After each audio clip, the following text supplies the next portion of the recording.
Welcome to the Big Rim Podcast, everybody. Thank you for joining me for another episode. I got TJ Jones here with me.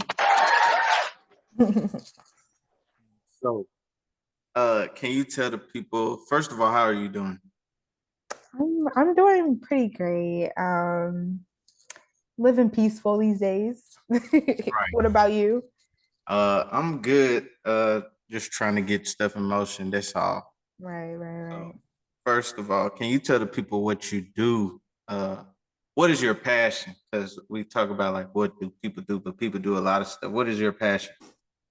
My passion is film. I want to be a director one day. Right. So I kind of just dabble in like film and videography. Right. Um, More so videography for like money on the side. And Yeah. then film is like what I take more serious because there's like a difference between the two. Okay. So can you like kind of explain the difference between the two? Yeah. So like videography is more so like it can take care of like events, promotional content, commercial work, weddings, more so geared to like doing stuff for businesses. Right. Whereas like more like film is more of like the technical aspects of like stories and cinematic uh compositions and things of that nature. So like sometimes it can go hand in hand because I know a lot of videographers kind of use a lot of like cinematic elements in their work. Right. But just the big difference is kind of just like hmm, it could be like financially, it's a big difference. Yeah. Um, the time more so is like film definitely is takes more time than videography. Like if you're Right. shooting like a music video, which also lies in videography, a music video you could shoot in like a couple hours, but like a film you could shoot in 3 months. So it's Right. like it's a big difference in those type of aspects. Okay. So what inspired you to enter the world of film? I think I feel like I've always wanted to be in film. I Right. think it was more so like what I wanted to do specifically. Mm-hmm. I think growing up, I just really wanted to like write more so and create stories. I do want to do that. I want to be a director who writes my own stuff. But now I kind of learned more aspects as far as like camera and lighting and producing and just kind of trying to be like I guess well rounded in it all, but like I Yeah. really just want to like direct and write. So I think I just wanted to do that all my life. Right. Right. Right. So is there something like is there was there a certain movie you watched like when you were young where you were just like, nah, I gotta start making movies like you just felt Mm. like that, or was it something that just, just came about, just grew on you?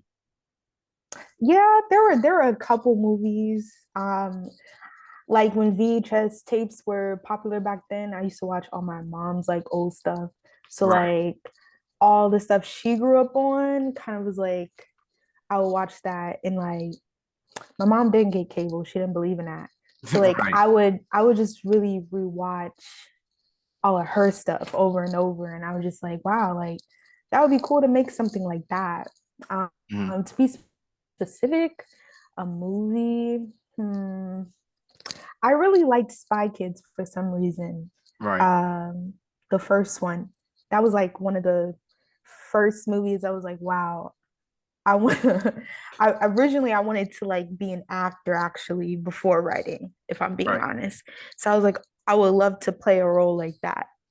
And then sooner or later, I just wanted to like create stories that were like that Hmm. were like action based. But now I'm more so on the psychological thriller wave. That's kind of what I want to write. I like those type of movies, psychological Mm-hmm. thrillers. And Spy Kids is a good movie to kind of get inspired by. Like looking at it now, the CGI is kind of funny, but back then it was like the Mm-hmm. greatest thing we ever seen. For real. Yeah. So when like you talked about trying to get well rounded in the whole world of film, and that's kind of like, there's a lot of labor basically, because when we talk about people who are independent filmmakers, they kind of have to be on that type of thing versus like a studio where you have this person who does the lighting and stuff like that. So like, what keeps Yeah. you motivated to learn all these things? Because I know at some point it's kind of like, man, I just don't feel like being a person holding the light when I mean Right. it's my movie. Yeah. I mean, I would say I wanted to know because I'm one of them people that like if I don't know, it makes me uncomfortable because it's like a lot of people. I don't even want to throw shade, but like a lot of people in the creative field, they are not always that trustable. So it's like if they like bail on me or they can't do this or that, it's kind of like, well, if I don't know how to do it, how am I gonna get it done? So it's like I think personally, I just wanted to like know everything just Mhm, so I can know like if anything goes wrong, I know that I can, you know, take that position. But starting off, I kind of just learned everything because I actually started like doing stuff like by myself. And yeah, I really wasn't, I guess, the best for thinking like, oh, let me go ask these people, can they help me with this? Like I was more so like trying to do everything by myself, which yeah, isn't the best now that I know. But yeah, that's just the type of person I was. I just yeah, wanted to know everything just so I can know for myself, so I can get stuff done. yeah. There's something that I'm trying to learn too in the podcast where like it's cool that I can man the cameras and all this other stuff, but I'd rather have Hmm. somebody just tell me, all right, everything's set, just go. Yeah. But I mean, you got to learn. You got to learn. So, how much patience is required for somebody like that wants to make films? Like, how much patience does it take to go from the writing process of the film, scripting, actors, all this other stuff? How much patience is needed in that process? Well, I would say if you want great quality, Hmm. you need a lot of patience. But like there's a lot of projects that are made in like a week. You Yeah, know, there's even like when I was going to UWG, like now they have like this like film race where you make something in a week. You have yeah, to make the script, find the actors, shoot it, edit it all in a week. yeah, Um and I helped out with some of the students this year, and some of the projects came out good, some of them didn't. So it's like it depends on your work ethic, and then kind of like what quality are you expecting, and what type of story you're trying to tell. Because some stories do take longer to tell due to like special effects or like locations and stuff like that. But like I would say if you really want a good quality film, it will definitely you do need a lot of patience because a lot of film days are like pretty much 12 to 16 hours. yeah. That's like normal, especially like on real sets.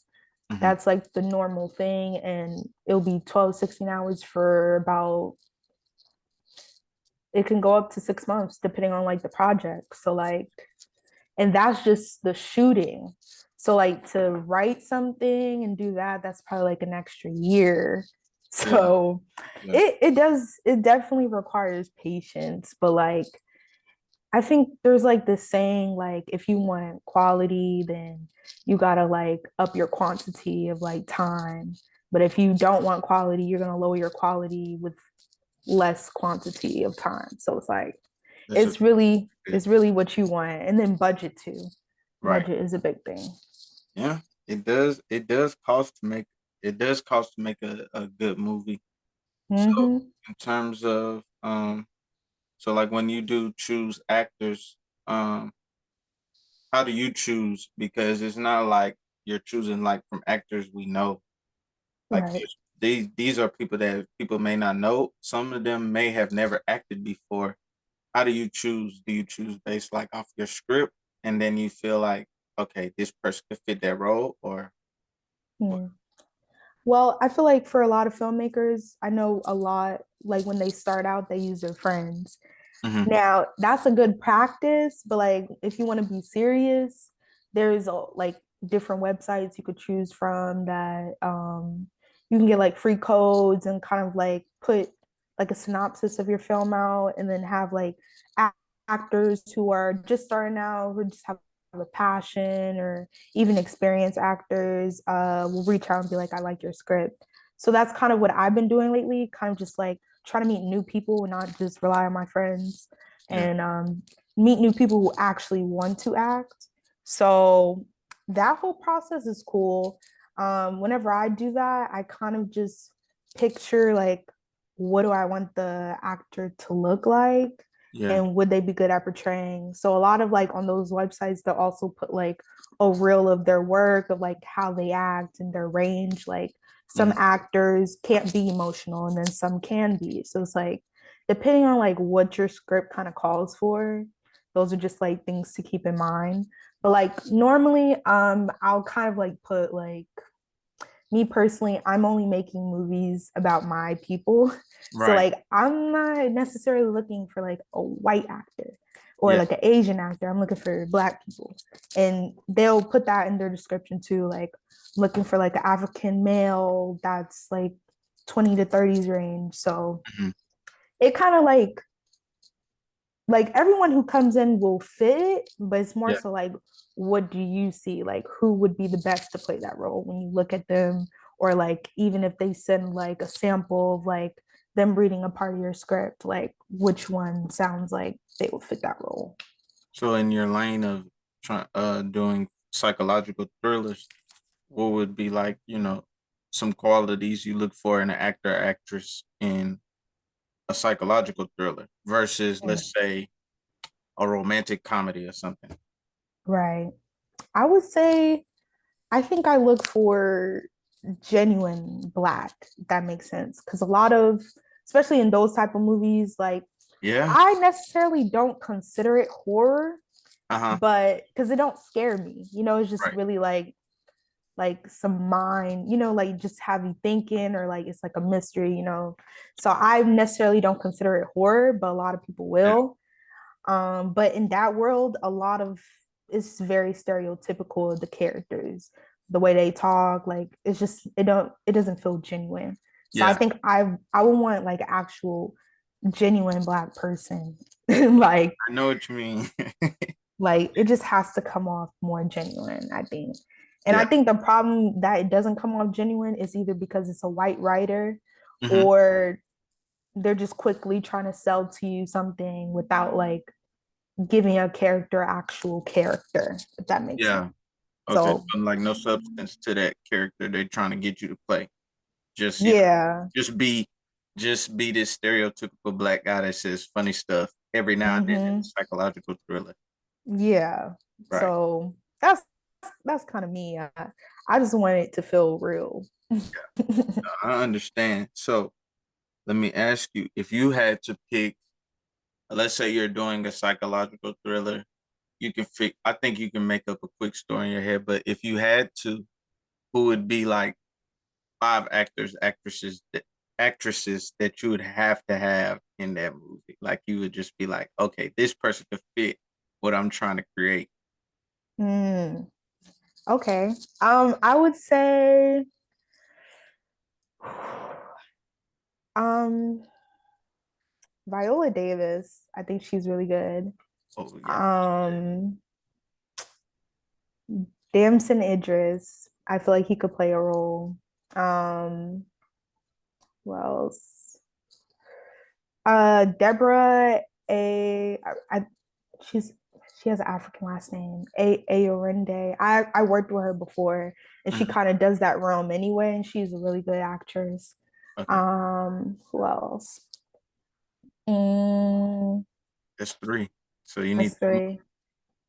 Okay, I'm trying to think of a guy. Jonathan Majors. He's really popular right now. He I could feel like it would be really good to see him in that type of world too. watch Um, what's that show called? Lovecraft Country. Yes, like that's Yep. not necessarily a psychological thriller, I guess, but It's like like a that intensity, sci-fi. yeah, Yeah. that intensity, he could bring it. One more. Um,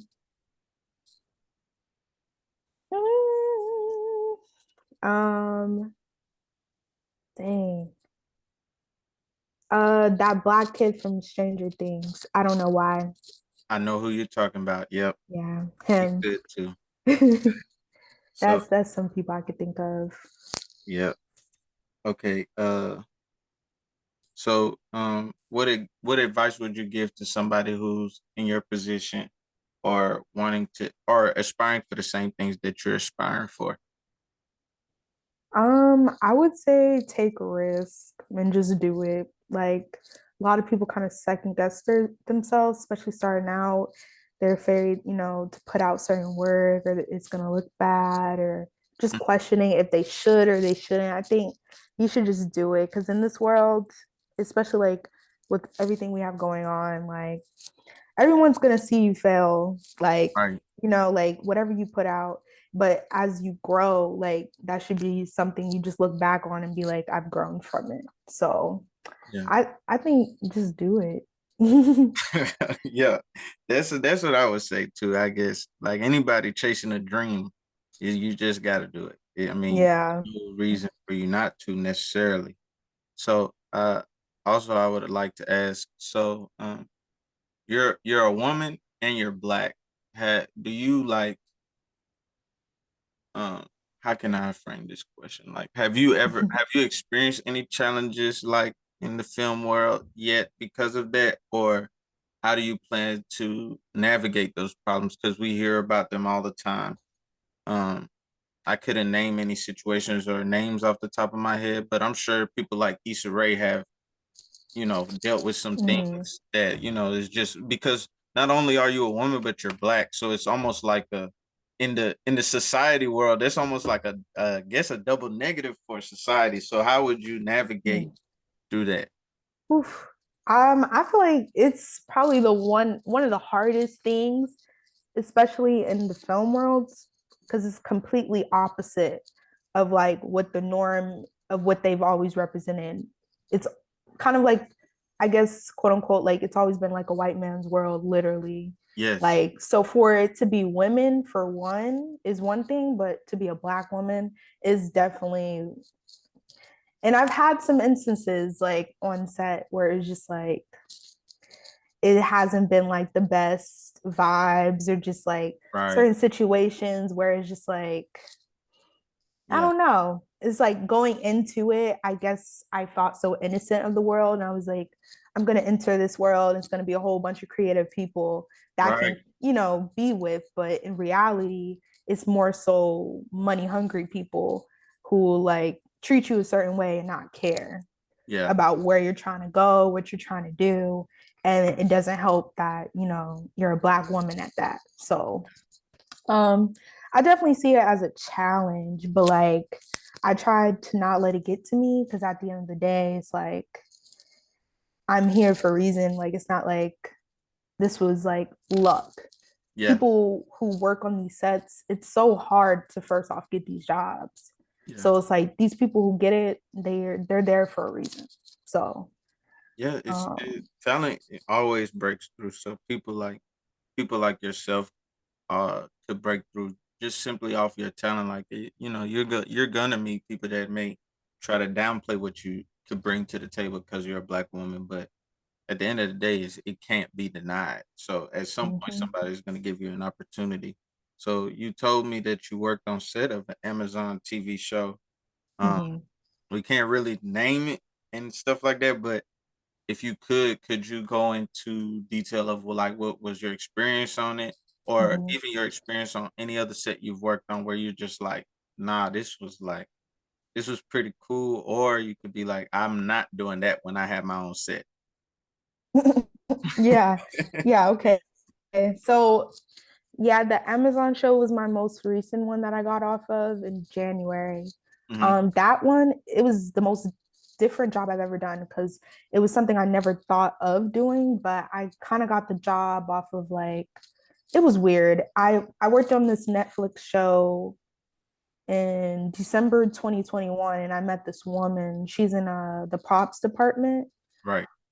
So I think I like followed her on Instagram and then July last year, she like posted on her Instagram like she needed help like cleaning out like a film production warehouse, Right. uh, so she can clear it out for the next show.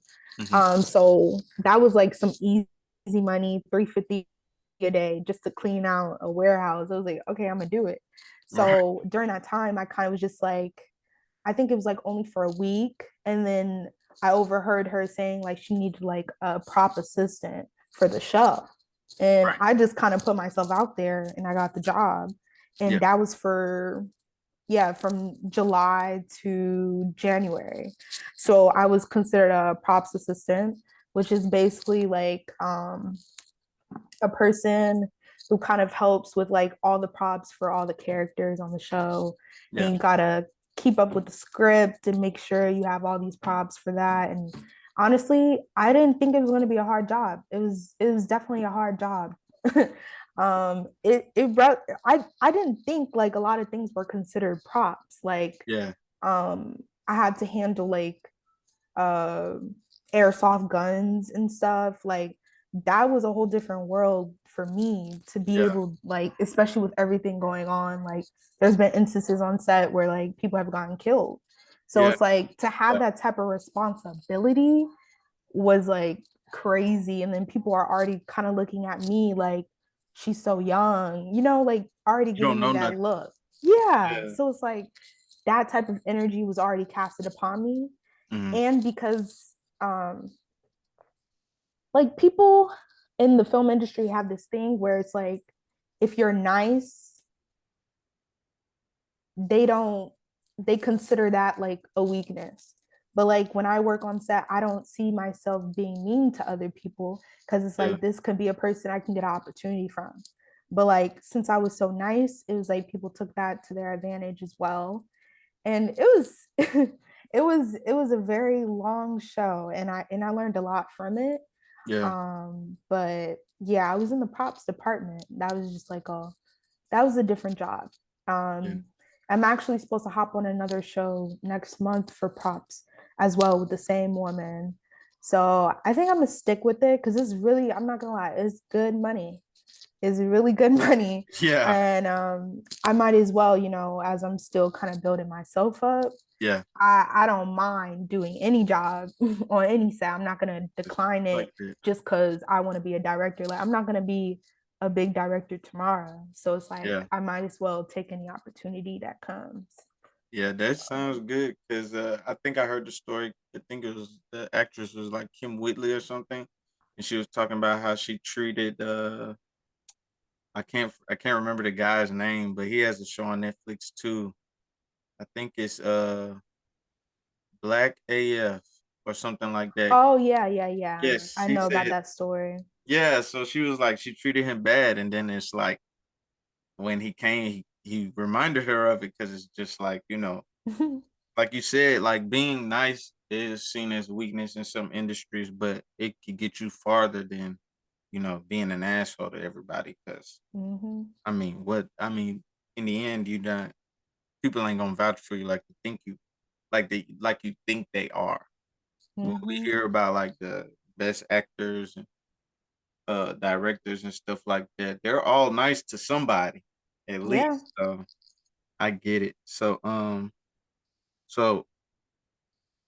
uh when it comes to editing and stuff like that, do you do all that yourself as well? Yes, I do. I really, oof, I don't like editing. Yeah. But I do it for my personal projects because I know how I want it to come out. Yeah. And then at the same time, it's kind of just like, I'm not at a position right now where I can like go out and pay other people to Yeah. edit my work too and expect for me to get paid good. So like I kind of just edit my own work. But I've been editing since high school. Yeah. So I kind of learned it pretty early. I do want to continue to learn certain aspects, but I do want to get to a point where it's like I'll send my footage to someone and they'll edit it for me. So I Yeah. can just, because I really just enjoy like being on sites and being with the camera and just shooting. Yeah. The editing part is where I get a little frustrated. So yeah, I kind of just want to get to that point.